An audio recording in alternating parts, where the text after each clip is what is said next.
Maaf ya, bahasa Indonesia saya belum lancar. Saya Wartawati, and I came of age in Indonesia in 1995, and that was part of when, my gosh, such a different world from today.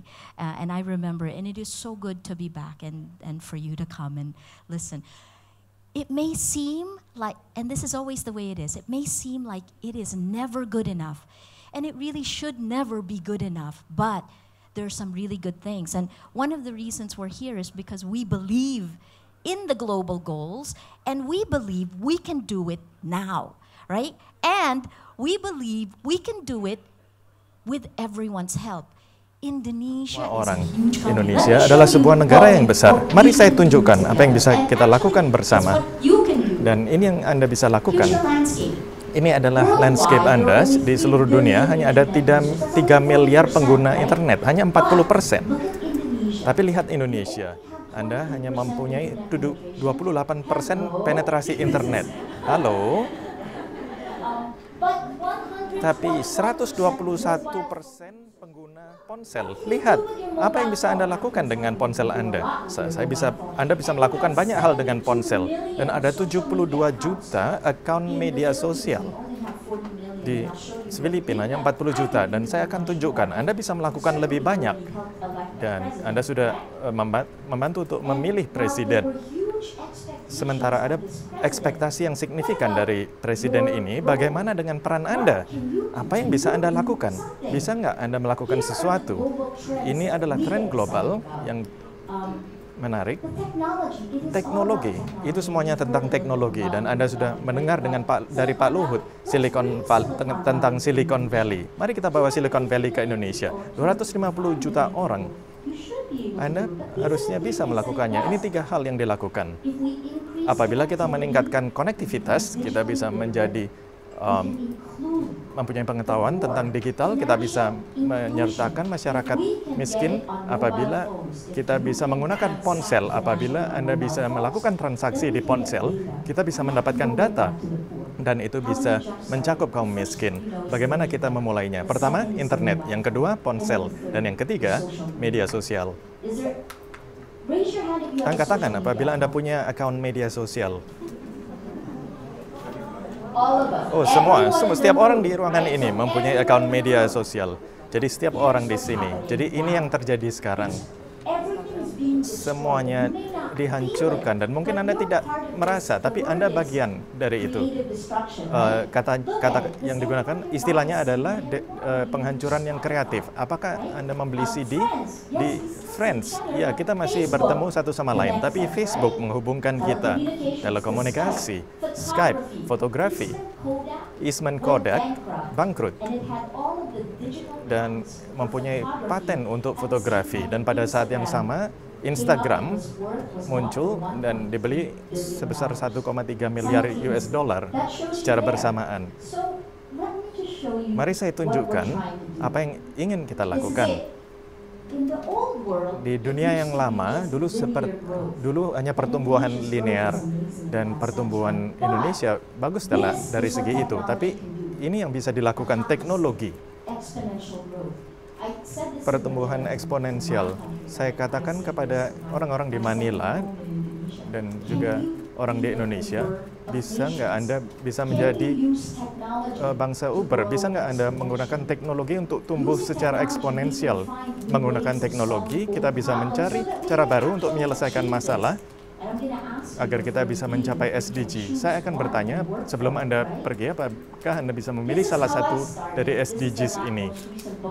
Ini buku yang saya tulis akhir-akhir ini tentang penyebaran terorisme. Dan Anda bisa memetakannya.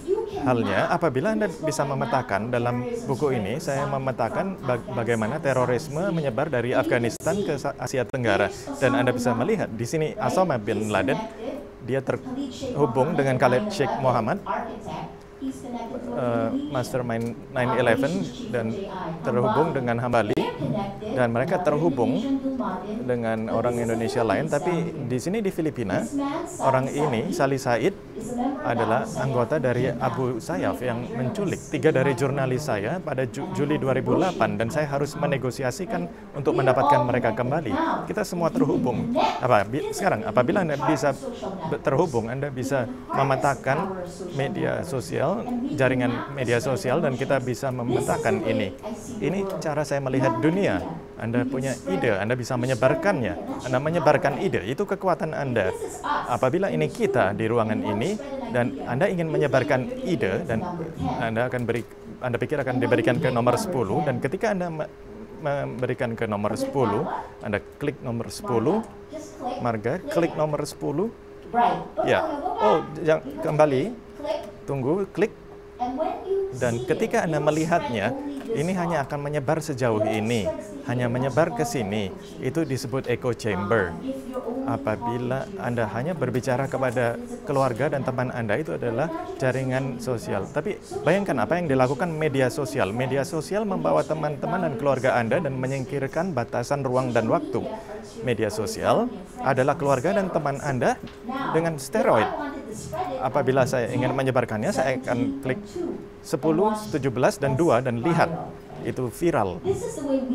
Ini cara kita melihatnya hari ini, dan bagaimana Anda membuat perbedaan. Ini yang kita lakukan di Filipina dengan Rappler. Ujung daripada gunung es, the tweet, atau puncaknya hanya awalnya, tapi post yang Anda tulis mempunyai emosi, dan emosi tersebut berjalan di jaringan media sosial, dan itu berdampak pada perilaku. Anda bisa menggerakkan semua ini. Itulah bagaimana Anda bisa menggerakkan Indonesia, dan Anda tahu bagaimana saya tahu? Itu yang saya lakukan dengan Rappler.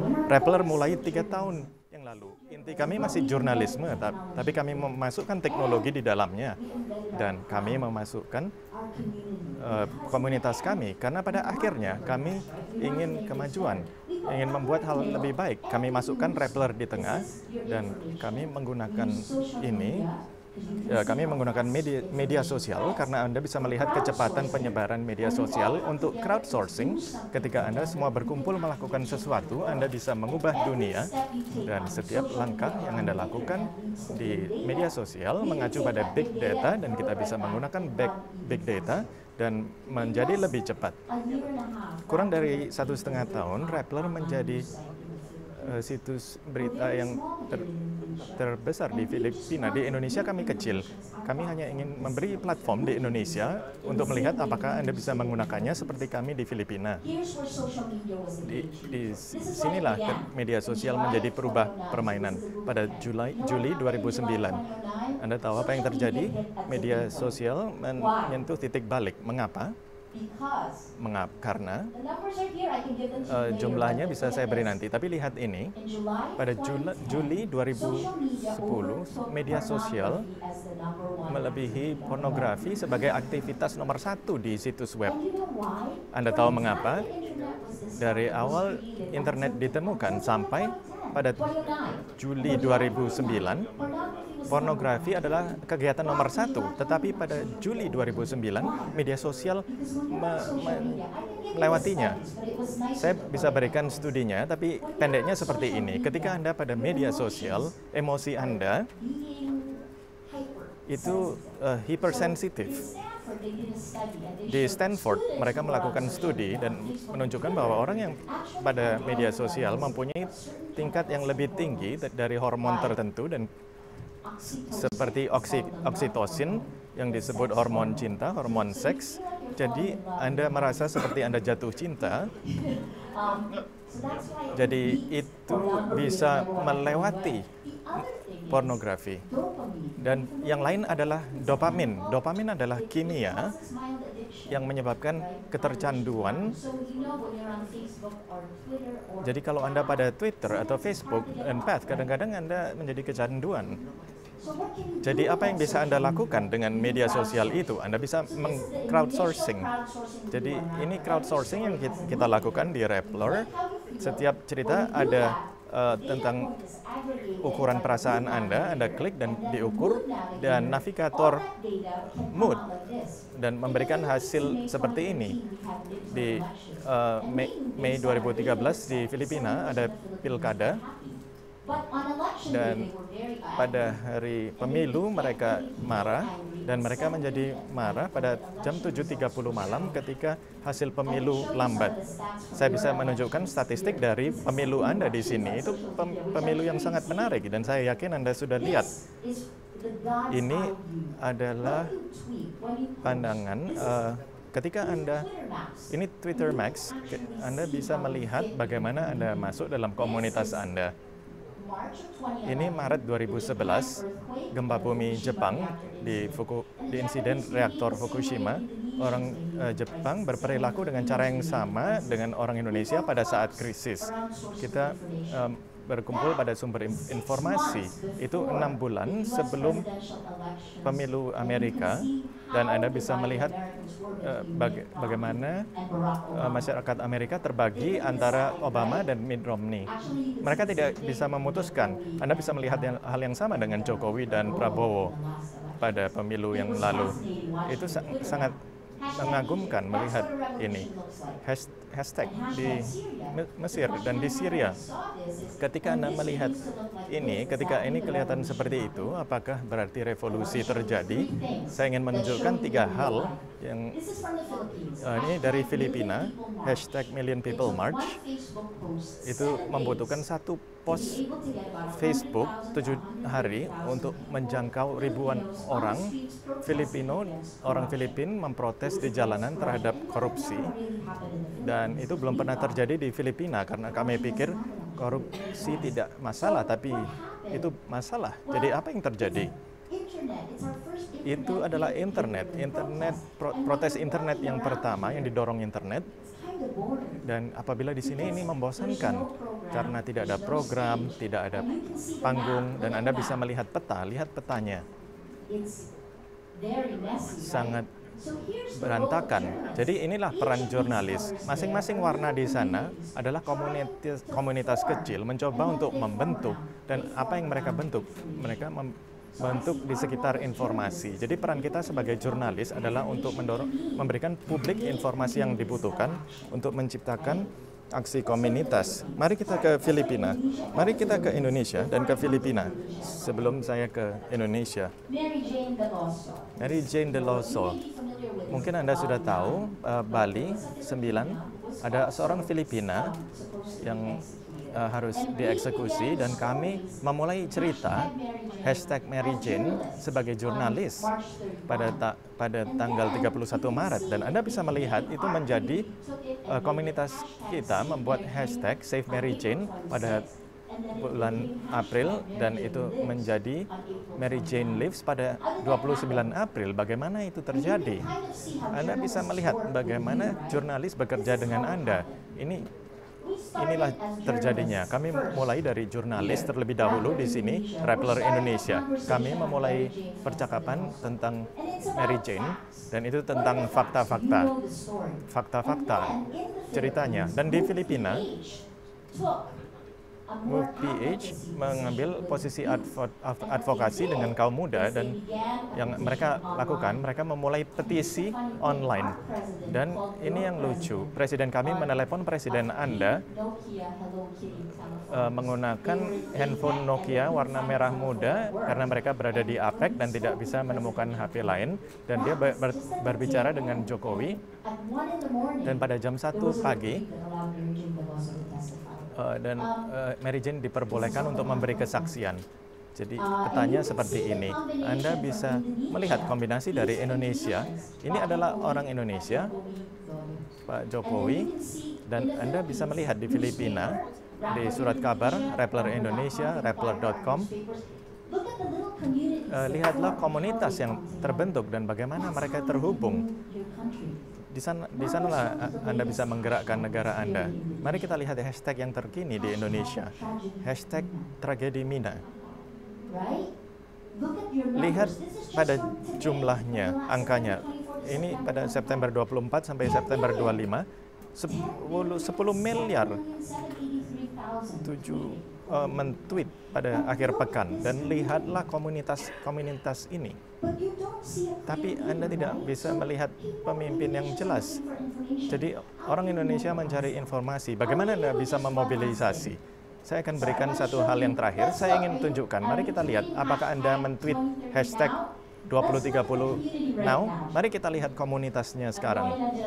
Saya akan menunjukkan dengan singkat bagaimana tampak komunitasnya. Jadi petakan komunitas Anda. Mari kita lihat apa tepatnya.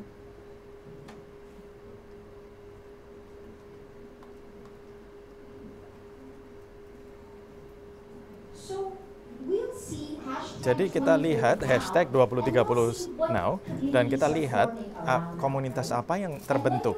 Dan ketika Anda bisa melihat itu dan Anda bisa melihat Anda terhubung dengan siapa. Ini langsung, siaran langsung, itu sekarang. Oke, Rappler ID, siapa ini? UN Foundation menggunakan hashtag 2030 now sekarang. Dan ini komunitas lain. Siapa ini? Mari kita zoom. Kita masukkan Manila. UN Development. Ratu Rania adalah bagian dari percakapan ini sekarang. Sekarang Anda bisa melihat Rappler di sini. Itu berarti kami men-tweet lebih banyak dari Anda. Di mana Anda orang Indonesia, kaum muda Indonesia? Helen Clark di UNDP. Jadi Anda bisa melihat bahwa kita bisa membentuk komunitas ini. Apa yang bisa kita lakukan dengan itu? Bisakah kita menggerakkan? Saya akan berikan satu hal terakhir. Kami menggunakan ini untuk pengurangan risiko bencana karena kami mempunyai rata-rata angin topan di Filipina sering sekali, tapi Indonesia punya banjir dan bencana. Jadi gunakan platform ini dan adopsilah. Apa yang kita bisa gunakan, kita bekerja sama dengan massa dan Anda bisa melaporkan melalui SMS, Anda bisa melapor melalui Twitter atau Facebook apabila Anda punya informasi atau Anda butuh bantuan. Dan yang terakhir, Anda bisa melaporkan di online. Kita ingin bottom up dan menghubungkan dengan top down. Ini kompleks, dunia yang sangat kompleks dan kita tidak bisa menunggu pemerintah untuk melakukan segala sesuatunya. Anda pintar, Anda muda, Anda punya energi.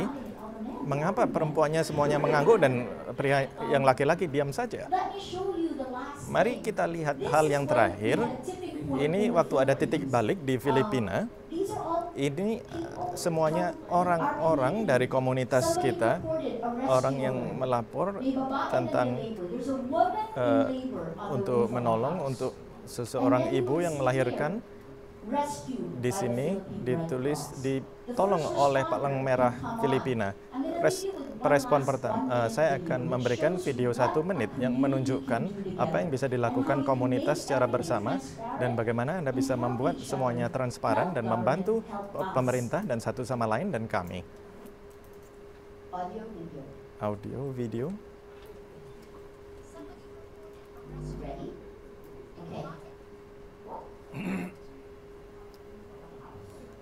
And then you can see here, rescue by the Philippine Red Cross. The first responder, that's the live stream. Here, let me start once again. You have to bring down the live stream. That's the sign. Oh, hold on. Sorry about that. That is the live. So you can see right now we're live streaming Bahasa Indonesia and we're doing a simultaneous translation in English. Thank you with the UN. Now I'll leave you with this. Here we go. This is Typhoon Glenda.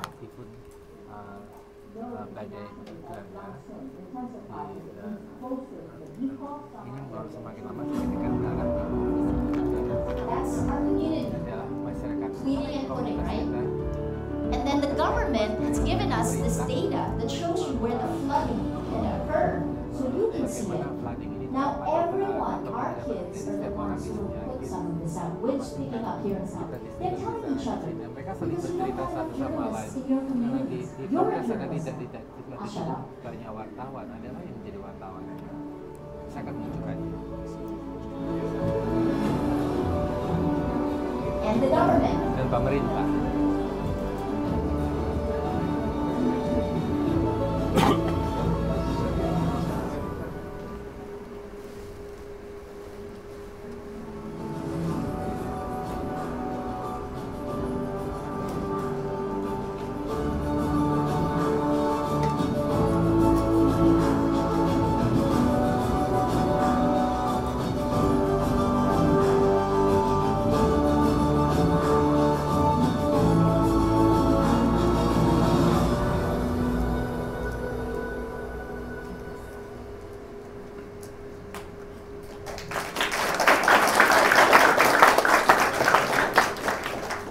there has never been a generation with as much power Tidak ada generasi yang sehebat seperti generasi Anda dengan kemampuan untuk meminta pertanggungjawaban dari pemerintah, dari perusahaan-perusahaan swasta, dan juga untuk membantu apa yang bergerak atau lebih cepat daripada internet, apakah yang lebih emosi itu rasa marah lebih cepat daripada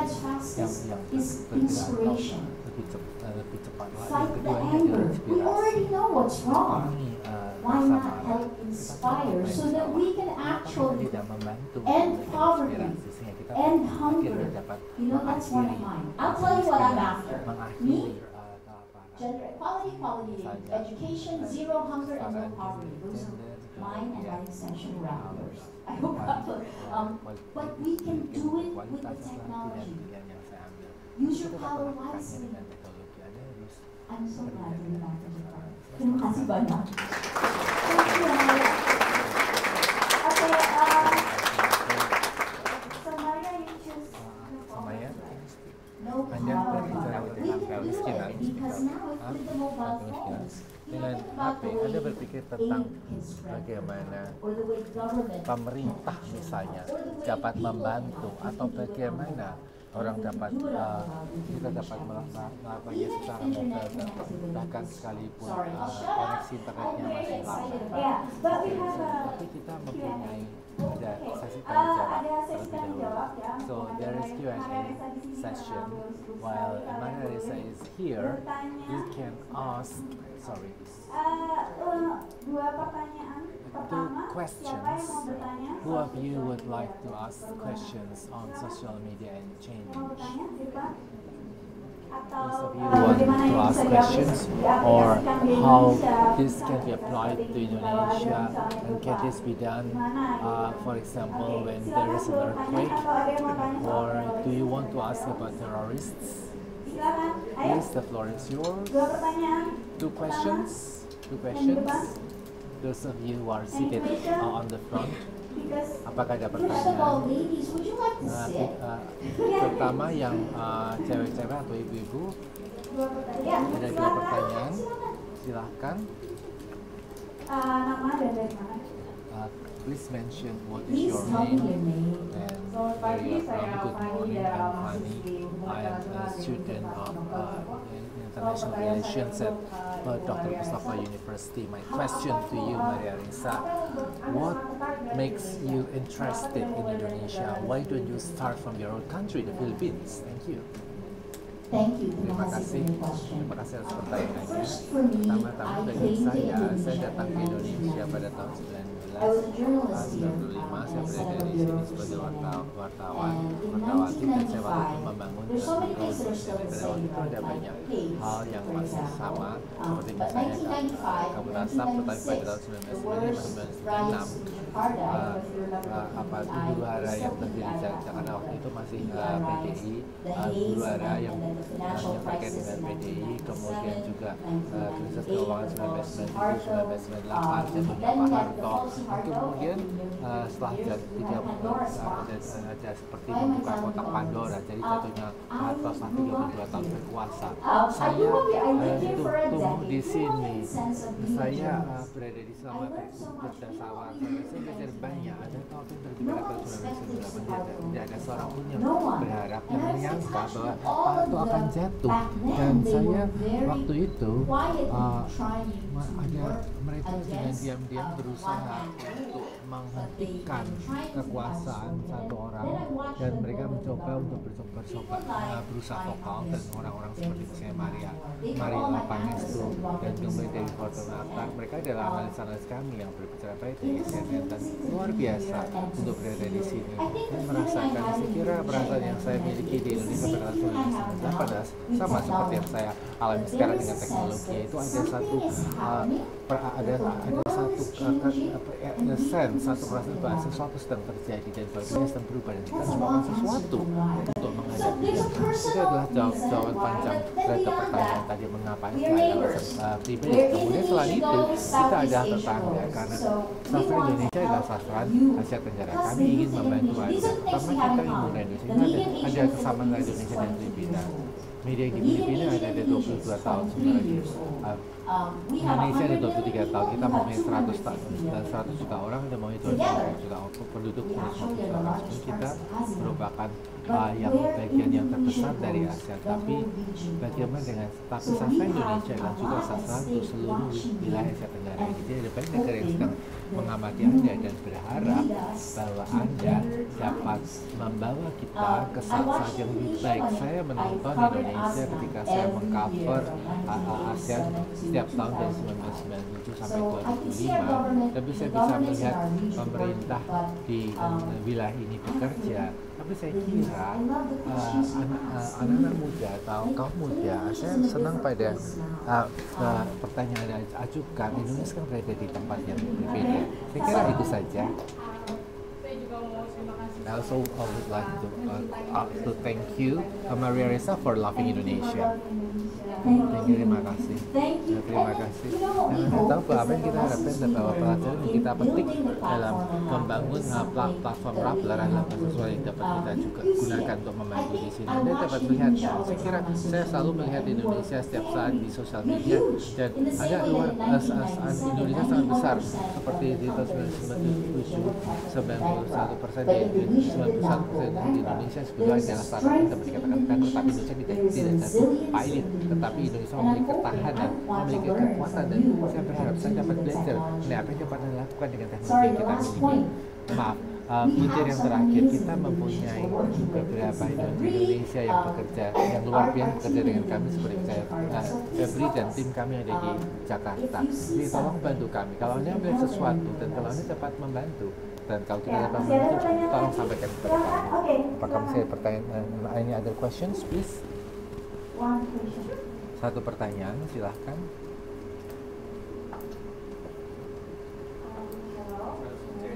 Nama saya adalah Reza.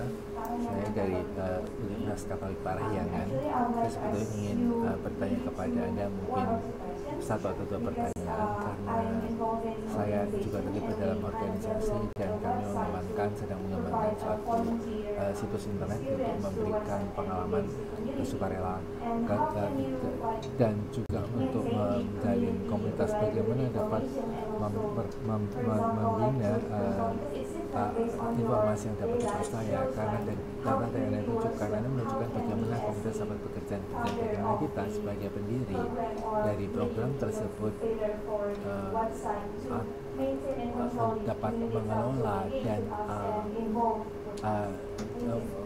komunitas tersebut yang luar biasa. Pertanyaan luar biasa. Jawaban yang pertama adalah dalam zaman sekarang ini Anda harus memberikan untuk mendapatkan. Anda harus kehilangan kendali untuk dapat membangun komunitas. Apakah itu masuk akal? Kalau Anda berada di sosial media, Anda tahu tidak ada seorang pun yang mengendalikan, karena kendali itu berada di luar, dan karena itu sebabnya mengapa pemerintah dan perusahaan mengalami kesulitan dengan media sosial, tidak bisa membiarkan kekuasaan beralih atau pergi. Ini lebih mirip agama Buddha daripada agama Kristen atau agama Islam. Jadi Anda akan kehilangan kekuasaan dan Anda harus mempercayai komunitas atau masyarakat, dan masyarakat juga bisa marah. Jadi ada risiko dalam membangun komunitas, tapi ketika Anda membangun komunitas dan Anda percaya pada komunitas, maka komunitas juga akan mempercayai Anda, akan balik mempercayai Anda.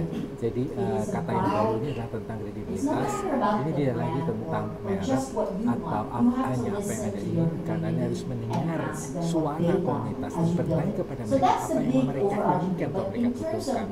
Tapi dari segi seluk-beluk apa yang bagaimana cara membangun komunitas, Anda harus selalu membangunnya secara online maupun offline, memungkinkan Anda untuk bisa bertumbuh tanpa adanya batasan, dan itu hal yang sangat penting. Dan jika saya melaporkan dari di sini, Anda melapor untuk 27 provinsi ketika waktu itu Indonesia masih memiliki 27 provinsi, yaitu termasuk Timur. Dan ini Indonesia adalah negara kepulauan terbesar di dunia. Jadi media sosial akan memungkinkan Anda untuk memperluas. Dan yang kedua, langkah kedua adalah Anda harus memberikan kepada mereka apa yang mereka butuhkan. Yang di dalam dunia kami yang kita utamakan atau prioritasnya adalah pemakai. Anda harus tahu apa yang dibutuhkan oleh pemakai atau pengguna, bukan hanya sekedar apa yang Anda berikan atau crowdsourcing. Dan hal terakhir yang akan saya katakan, Anda harus tidak dapat melakukannya secara artifisial. Kalau misalnya di masa lalu Anda punya banyak uang, Anda dapat menjual produk, tetapi saya tidak yakin itu dapat. Tapi karena di Indonesia, karena tingkat penetrasi internet masih cukup banyak yang harus dilakukan, mungkin Anda dapat menggunakan mobile phone yang akan lebih cepat. Dan mungkin ada CEO Indonesia yang misalnya Nadine dapat berbicara kepada tentang Gojek, dan dapat melihat apa yang sedang dilakukan oleh orang Indonesia, dan juga dapat bertanya kepada mereka pertanyaan. Kita bisa bicara tentang itu lebih lanjut nanti, tapi saya harus pergi. Terima kasih. One tweet from Indonesia. It turns out that it's very meaningful. So if possibly we should have a community which we can move the community. The last one is hashtag against AIDS. Now I have